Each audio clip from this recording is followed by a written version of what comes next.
Good afternoon, everyone. My name is Dr. Bakari K. Lumumba. Good afternoon, everyone. My name is Dr. Bakari K. Lumumba, and I am, of course, the director of the Martin Luther King Jr. Center here at Sacramento State University. Very happy to have you all here with me as we will be having our inaugural first Lunch and Learn series of the semester, where we will be interviewing Barrister Dwayne Omowale. We'll be discussing Black people, the original Americans, demystifying African Diasporan Origin Myths. So without further ado, family, make sure, give me a strong help, provide a strong virtual welcome to the man, the myth, the legend, your favorite historian's favorite historian, your favorite Pan-Africanist, favorite Pan-Africanist, none other than Barrister Dwayne Omowale. Brother Dwayne, how are you doing today? Doing well. How have you been? I'm doing quite all right, quite all right. Long time no see here in these YouTube streets, right? Yeah. We both been busy, so Yes, absolutely, absolutely. So we're going to get started, but before we do, we want to, of course, go over just some ground rules here at the MLK Center, and that will start, of course, with a land acknowledgement. The MLK Center at Sacramento State acknowledges, with respect, the land our campus is on today was and continues to be the homelands of the indigenous people of this area. The larger Sacramento area and its rivers serve as a gathering place for local peoples from the surrounding valley and foothills. Sacramento State recognizes these lands and riverways as unceded traditional territories of indigenous peoples. We further recognize these California indigenous nations and respect their sovereignty. By offering this land acknowledgement, we affirm the university's commitment to build relationships and foster a university environment of success to better serve indigenous nations and communities. Welcome to the MLK Center's YouTube channel. Who are we? The MLK Center is a central hub for the exploration of African and African Diasporan heritage and culture. The overall center is designed to foster an ethos of success that permeates scholarly experience, the community, and the world by setting a tone of change and lifelong improvement that inspires and fulfills the dream of Dr. Martin Luther King Jr. The center partners with local businesses and community organizations to assist students in making college and career connections. In addition, the MLK Center coordinates robust cultural programming to foster a sense of belonging and student inclusion that foments cultural empowerment and academic success. And if you have not, make sure you make a gift to the MLK Center via the link in the description below.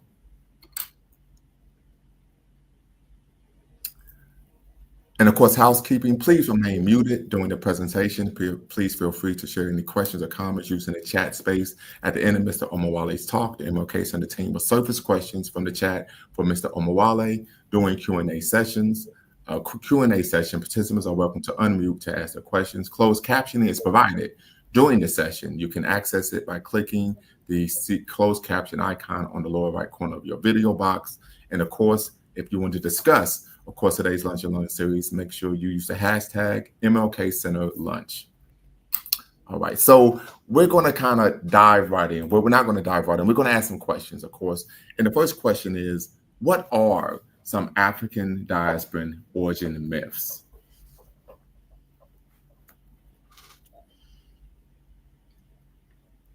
So I don't even know where to get started with that. It seems like every year they're coming with more and more myths. But I think Yes.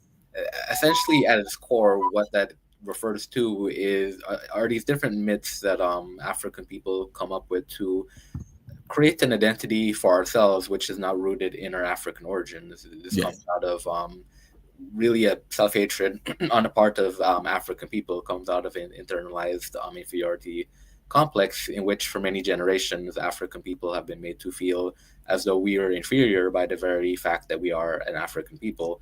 So because of this, many of our people have essentially tried to attach ourselves to different identities. So some of the myths which we'll be discussing today are myths including this idea that we're not actually African people, but that we're indigenous Americans who've been here all along.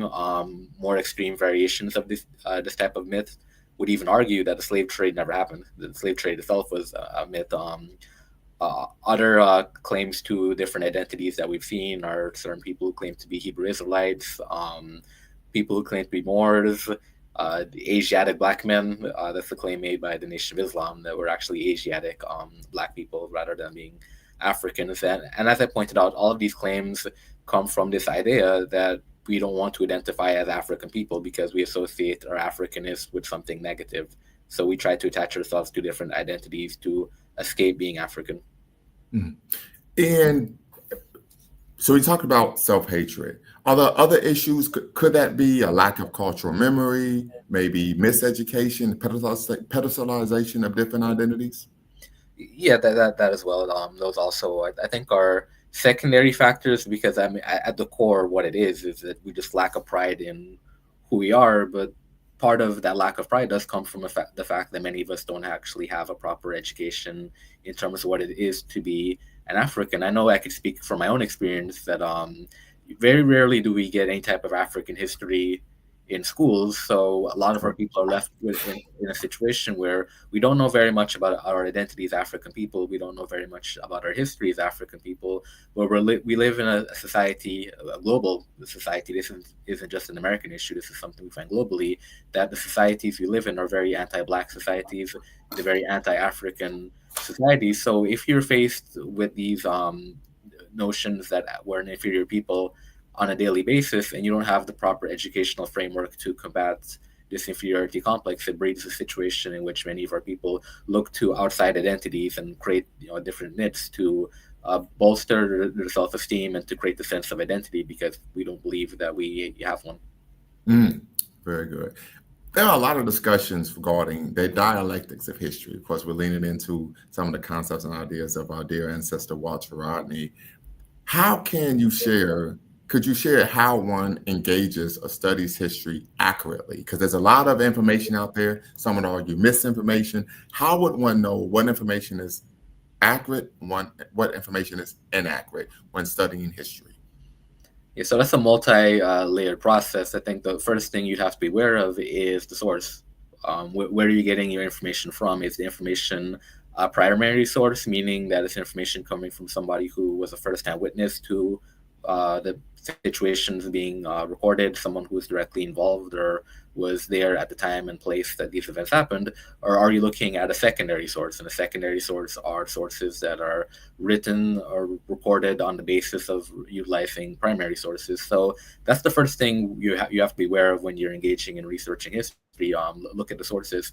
And sources are also important, not just in terms of understanding secondary versus primary, but also sources are important in terms of understanding who is the individual recording this history and what purpose are they recording it for. So particularly as African people, this is important to keep in mind when we're reading certain European records of African history, because we know many of these records were written with a particular Eurocentric bias, a particular racist bias against African people. So when you're reading a certain European narrative of African history, obviously we can't take at face value claims that African people were lazy or savages or the type of things that we find in the colonial narrative. So it's important to understand that when you're engaging in any sort of study of history, that sources are important, not only from the standpoint of, as I pointed out, is it a primary source or is it a secondary source and the differences between the two, but also what is the particular bias of the source that you're getting your information from, and also are there conflicting sources. So very often when you're studying history,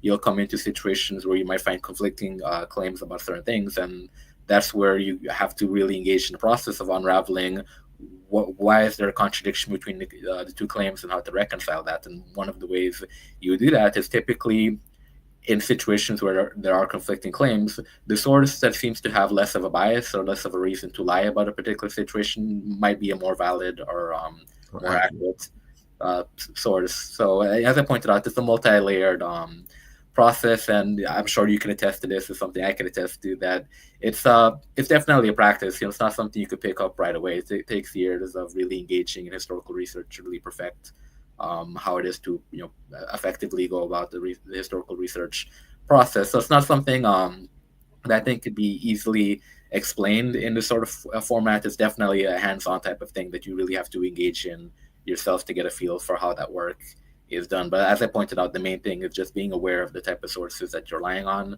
and looking to understand why is the source recording the information in the manner that the information is being recorded.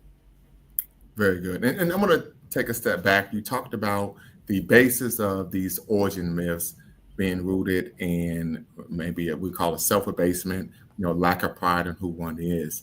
But we tend to find individuals who engage in these origin myths that they are non-African or they're not of African descent, typically being in community or proximity with Black people. How do you explain that conundrum? It's actually it's a very sad situation. A lot of them have no choice because the people that they're claiming that they are won't accept them. And I mean, an example that we see of this is when we talk with the Hebrew Israelites, African Americans, and not just African Americans, we have them in the Caribbean as well.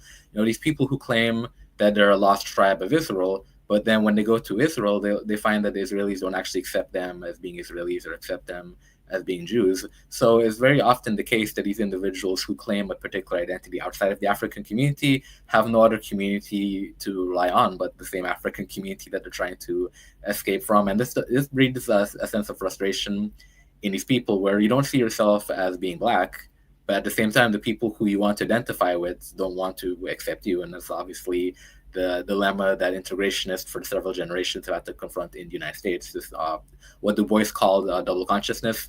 This idea of trying to be an American in an American society that does not accept Black people as being American. So like I said, we find the same thing with other identities as well. The people who claim to be Hebrew Israelites that are not accepted by the Israelis. Same thing with the Nation of Islam. They claim to be Asiatic Black men, but obviously if you go to Asia, nowhere in Asia are Black people viewed as being Asiatic or accepted as such. So that's the dilemma that those groups are confronted with, that they don't want to identify with the African community, but they very often have no other community to go to but us. Very good. And you talked about primary sources and secondary sources. So you mentioned a primary source being a firsthand account. Could you share with us what are some other examples of primary sources in historical research?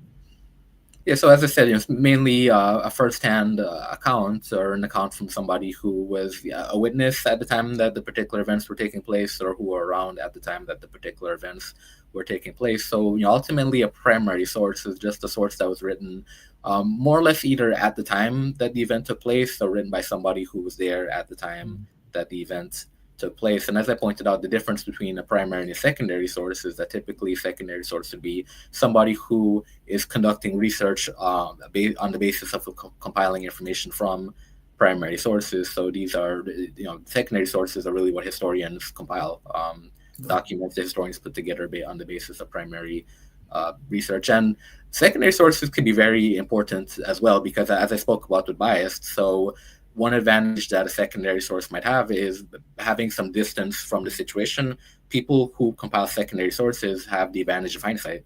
So that if you're a primary source writing about a historical situation at the time that is presently unfolding, you don't have the benefit of hindsight, where somebody trying to analyze the history after the fact does have the benefit of hindsight.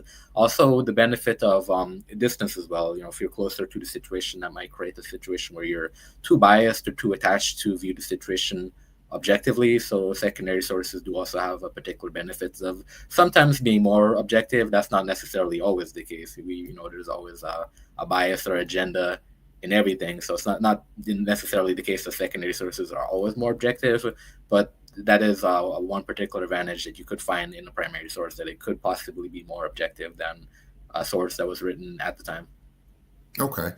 So we're going to kind of move forward the conversation. We're now going to look at debunking some African diaspora origin myths. As you know, one of those myths is the belief that all Black people are descendants of the Moors.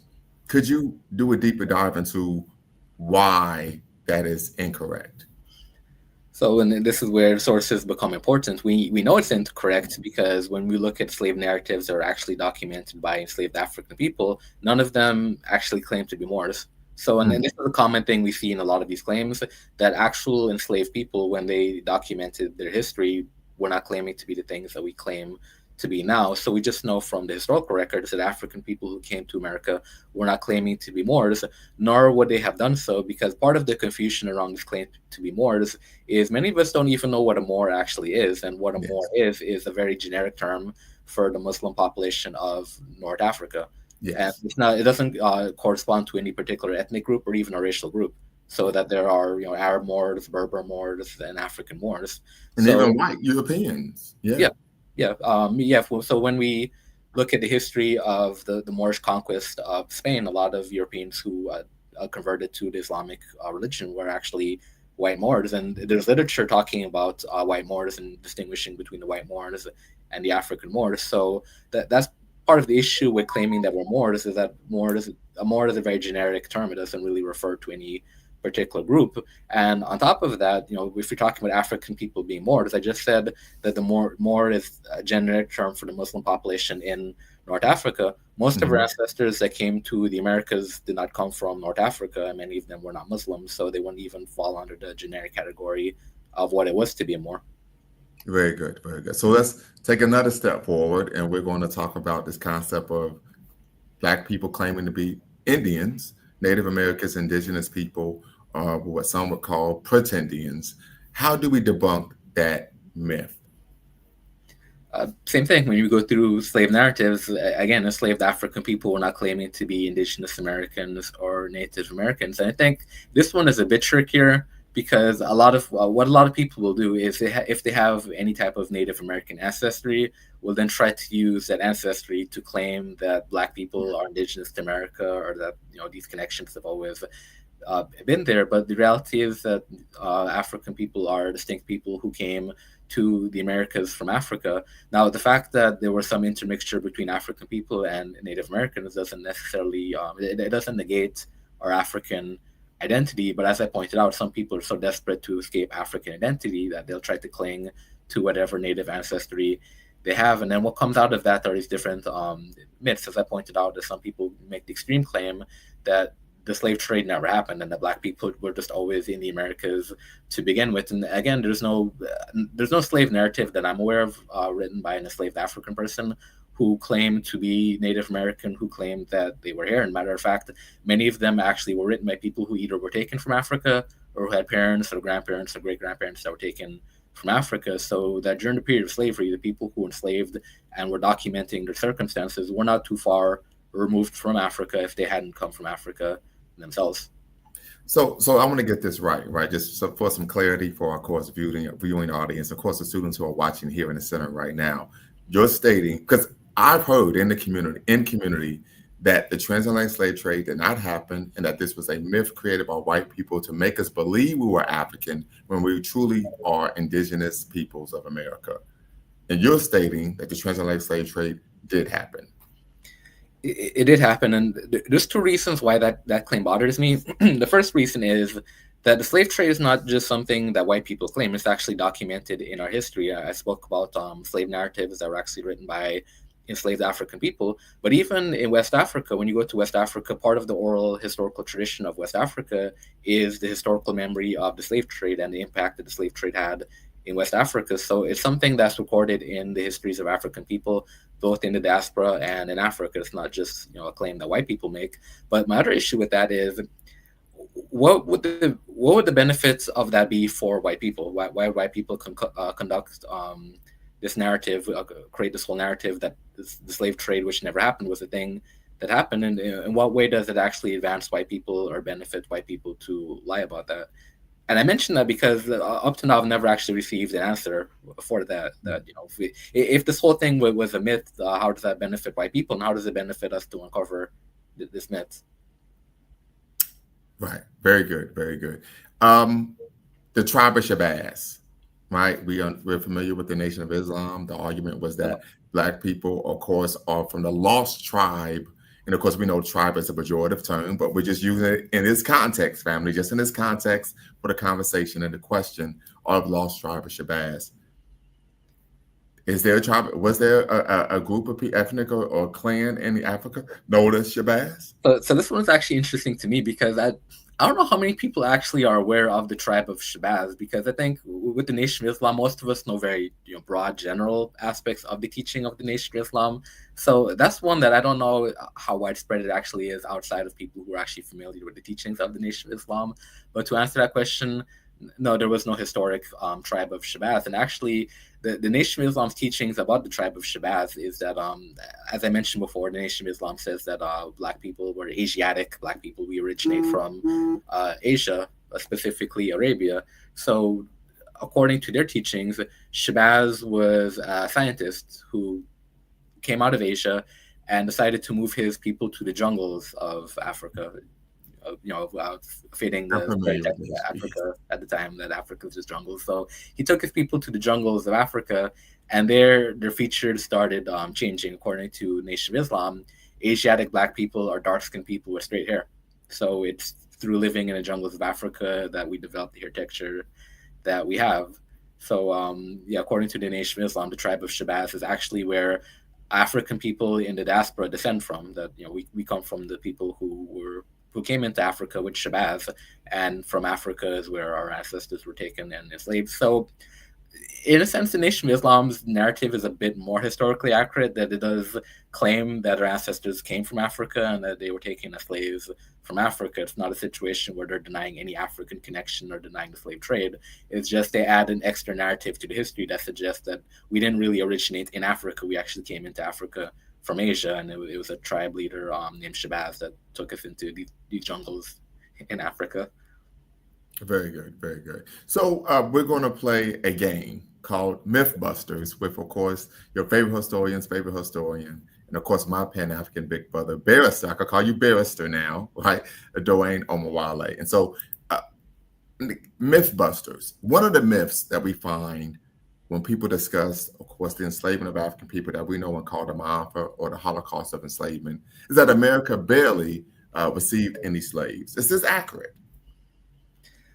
No, so I think this misconception comes from the fact that the majority of enslaved Africans actually were taken to South America.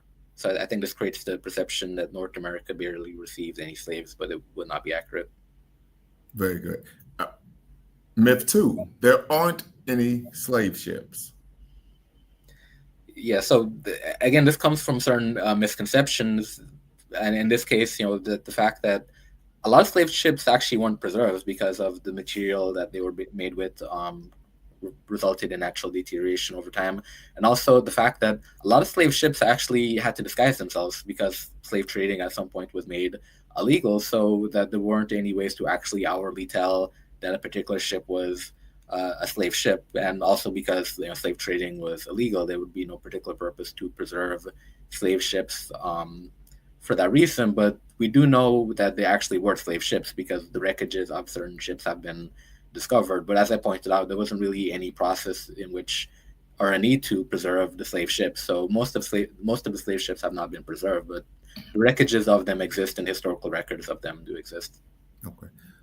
And so, we went over, we are the lost tribe of Israel, right? Well, I think not we haven't really gone over this concept of Hebrew Israelites, right? Yeah. Where did this come from and why?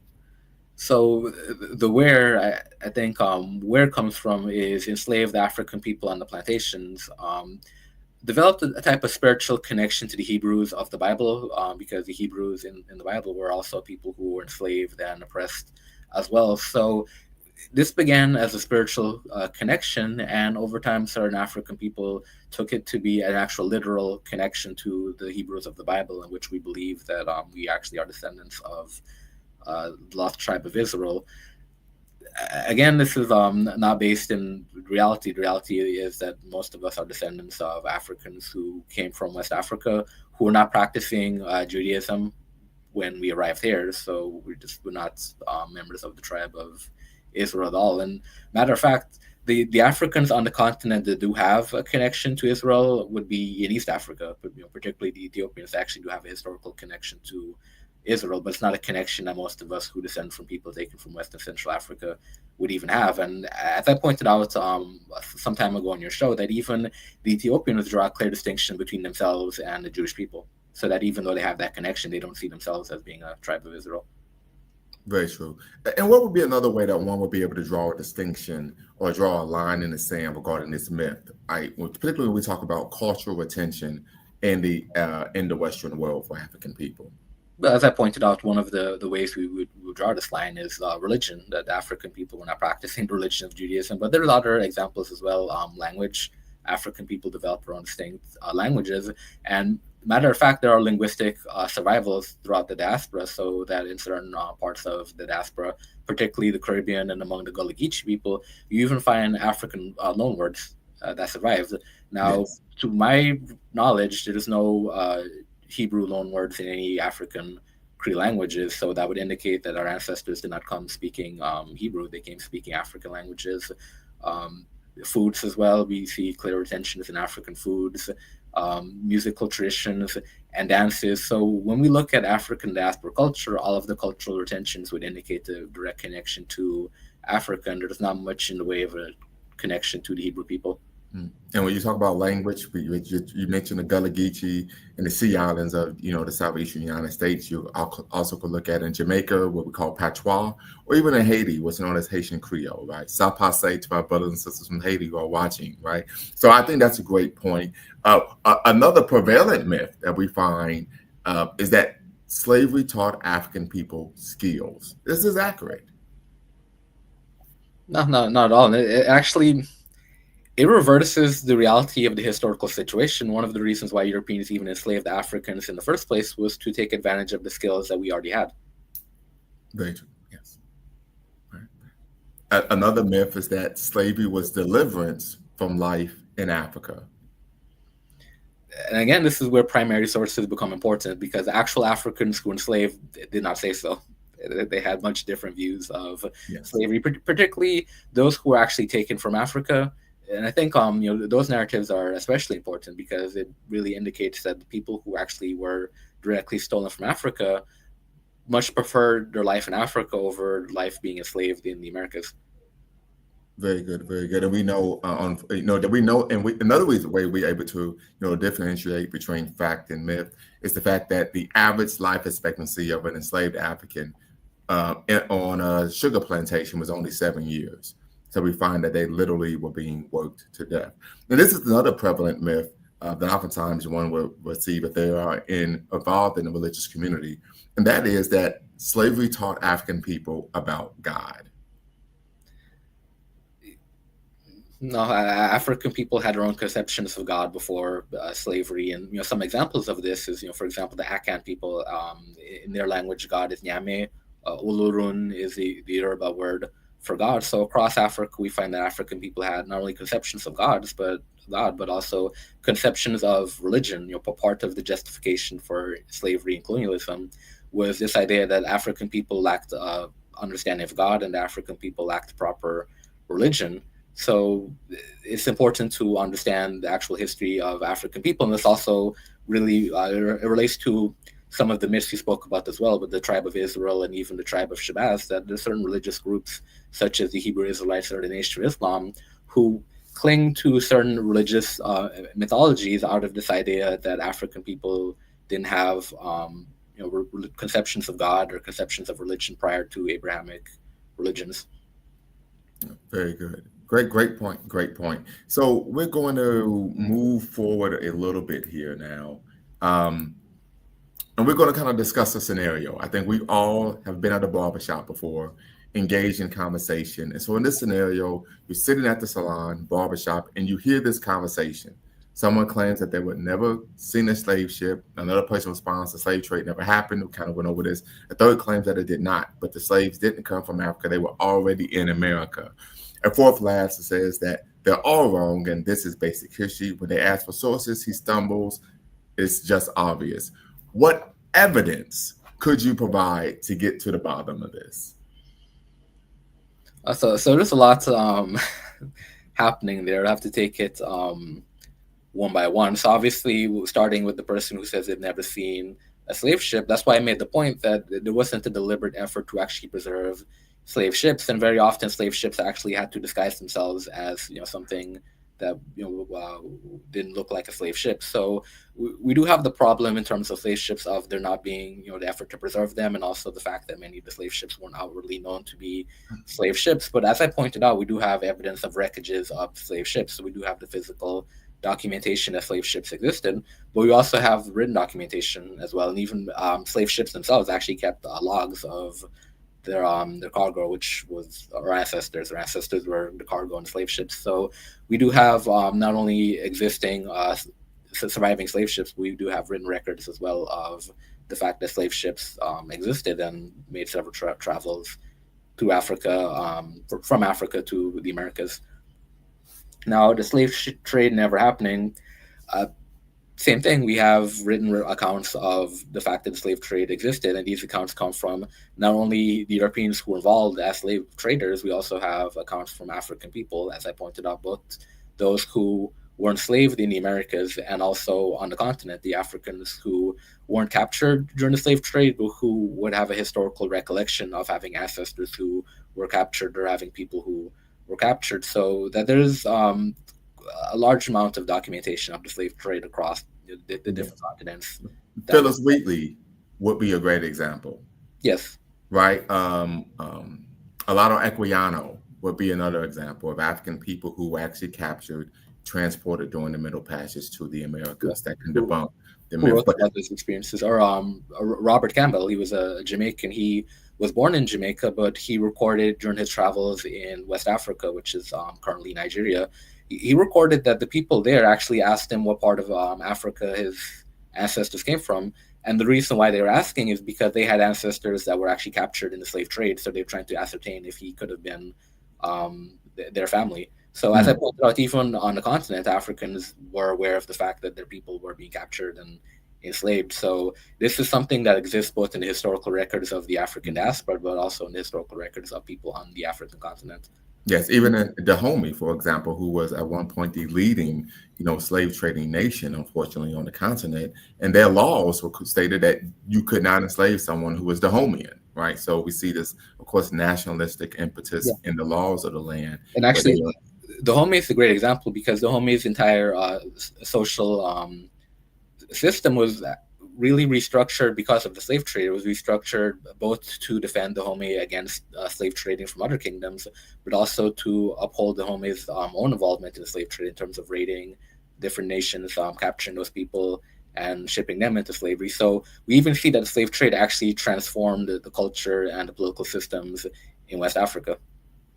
Absolutely. And another myth that is rather prevalent, and I should have mentioned this before, is the myth that the slave trade happened, but it happened in reverse.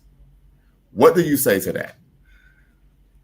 Again, I go back to primary sources. Where are the primary sources indicating that it happened in reverse, but also, and this is why I made the point before about the logic of these arguments. Where's the logic in why people inventing the slave trade as something that never happened? And it's the same thing here. What would the logic be of even doing the slave trade in reverse to begin with?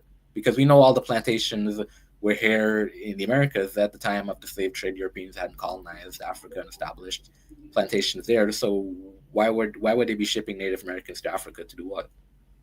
Right.